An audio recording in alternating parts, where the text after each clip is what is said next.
I've been getting this question a lot. And the question is, how do you overcome self doubt? My friends have been asking me this question because I somehow portray this facade of somebody who is on self improvement, who's getting his life together, who just has it all going for himself. Self doubt, I've struggled with self doubt for years. I think everybody who knows me will tell you that I always never really had a good belief system within myself. I technically never believed that I could do anything. Overcoming self-doubt really just comes to one thing in particular. You just need to change your frame. Your frame of thinking needs to change.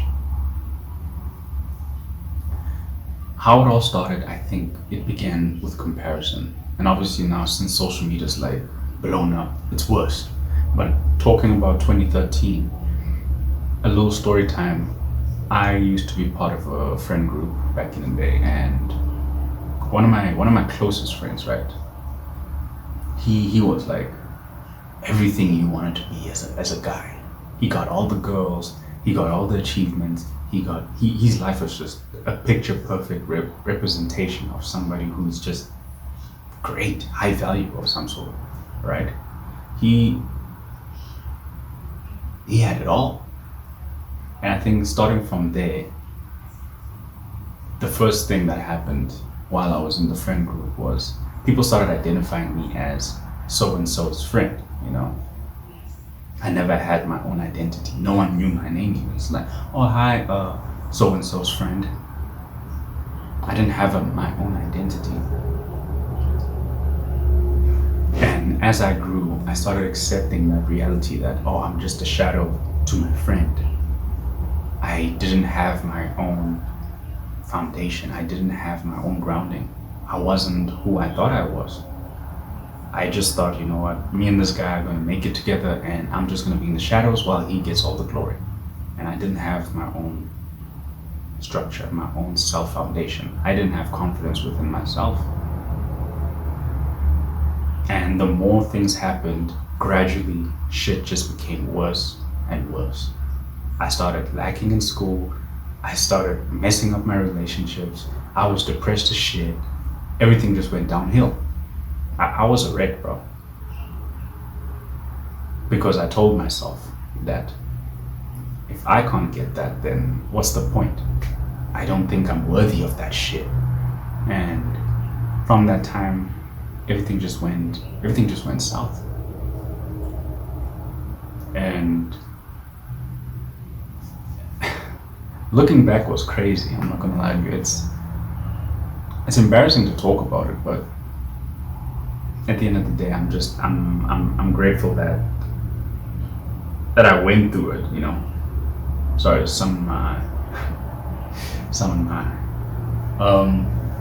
I'm happy that I went through it. It's an embarrassing tale to tell because I used to tell my friends, and sometimes I'd even journal, and I'd tell myself that, bro, I wasted my teen years. That's why I think high school, like from grade 8 all the way to grade 12, I think were the worst years of my life. And not really worse as in like bad shit happened. Bad shit happened, but I just didn't live towards my full potential. I was attached to somebody and I basically framed my whole self-identity towards another person. I was stuck in comparison. 2017 came about and there was a game convention around my area, right? And I told myself I want to start going to these alone, because that time my friend, he ended up getting a job as cabin crew, so he was flying around, he wasn't in the country. And from that moment onwards, I started learning to be alone. I started learning to be with my own thoughts. I was scared as shit, I'm not gonna lie to you. I told myself that I don't think I'm able to do it without my friends, because when I tell you me and this guy were like stuck as glue, everybody knew that me and him were like inseparable. And he was the face of it and I was just like the guy in the shadow. So my actionable steps was, I started doing things on my own. I started learning who my identity is, what I like to do, what is my purpose, you know. And from that moment onwards, I have a YouTube video, or a video that I recorded at the time, where I started YouTube essentially. That was like the inception, but it never came to light until today. I wasn't consistent with it. It was just like a simple YouTube video, and I'm showing myself. It's lonely, obviously, because I'm all alone at this game convention. But we moved. The second step was I started doing my own. I started learning to do my own thing. So I went to college. My friends really didn't believe in college at the time, and I think that was before the whole Sigma male mindset thing existed. But yeah, we all had that same mentality. But oh, college is a waste of time. Why would you want to do that? Let's just go get money. I went to college. I started becoming my own person, and that's when I started branding myself. And that's why people ask me a lot, why do I use Osiris as my main name instead of my first name, which was Mosa, right? It's because I prefer Osiris because Osiris is a brand new identity. I identify Osiris as a man who's confident, someone who stands for himself, a man who has his own identity, who is his own person. It's Osiris and what Osiris does. And from that time, I started instilling that belief that I'm this person, a confident person, a better person. I'm not just a person who lied in the shadows. And I'm not blaming my friend in all of this. I blame myself. I blame myself because initially it was me who decided to get comfortable, lay back, and just let life happen. So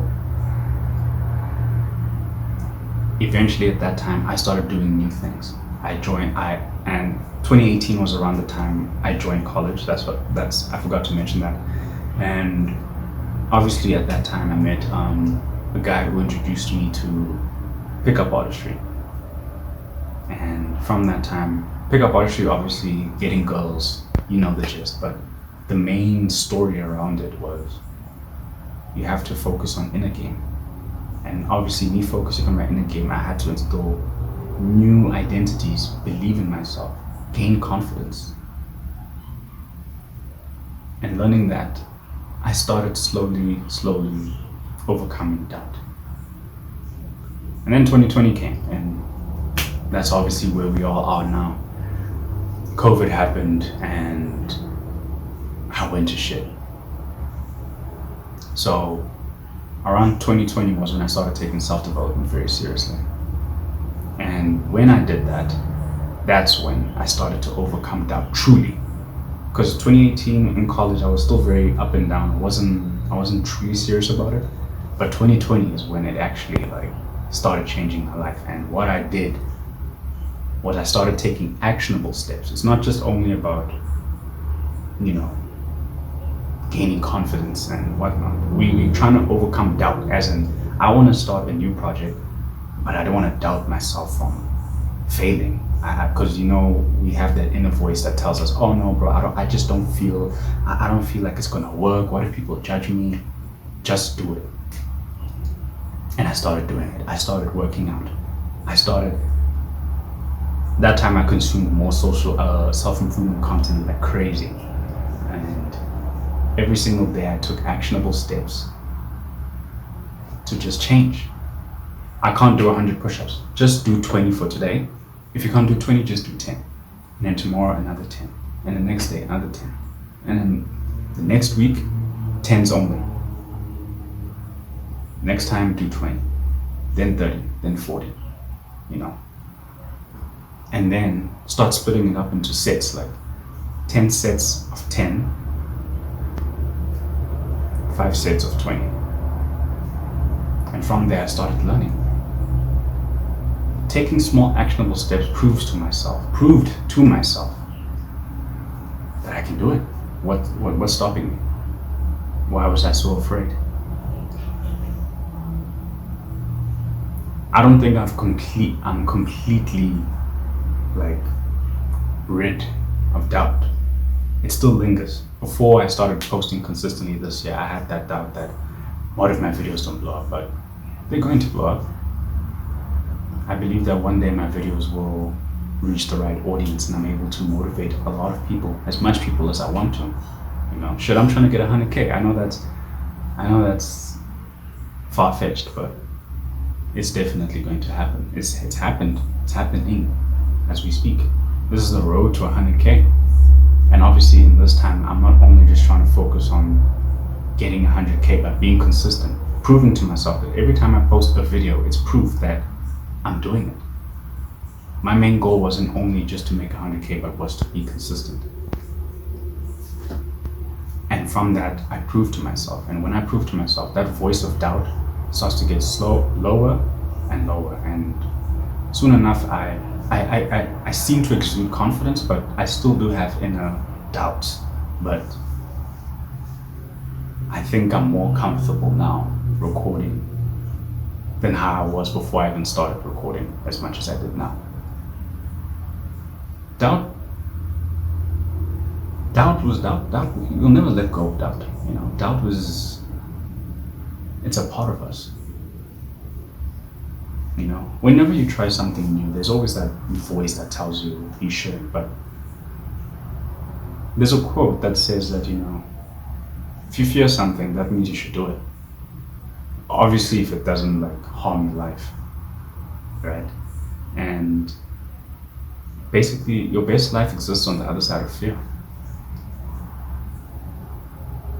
So, would you let doubt ruin your life? Especially if I'm speaking to someone in high school or primary school, for example.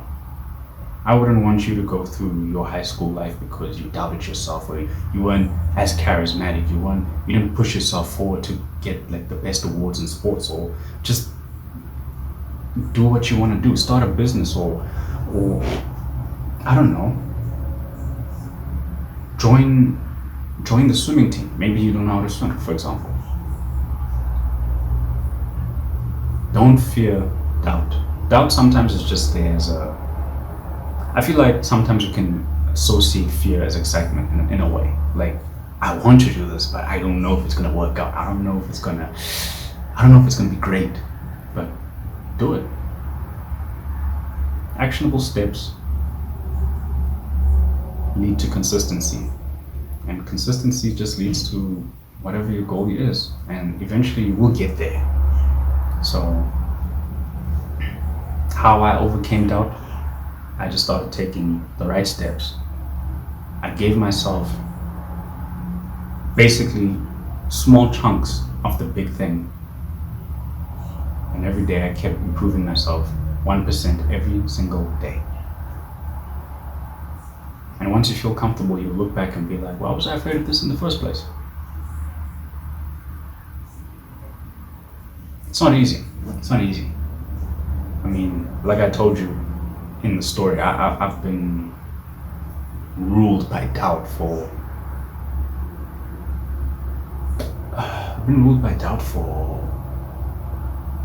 since 2013, bro. 2012. That's a long ass time, man.